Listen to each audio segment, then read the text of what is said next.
అనగననగరాగమతి శైలుచునుండు తినగ తినగ వేము తీయనుండు సాధనమున పనులు సమకూరు ధరలోన విశ్వదాభిరామ వినురవేమ.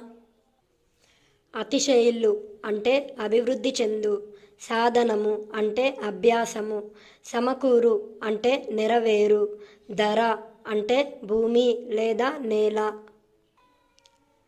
అనగననగ రాగమతి శైలుచునుండు పాడగా పాడగా రాగము అభివృద్ధి చెందుతుంది. తినగ తినగ వేము తీయనుండు తినగా తినగా వేపాకు కూడా తినడానికి తీయగా ఉంటుంది.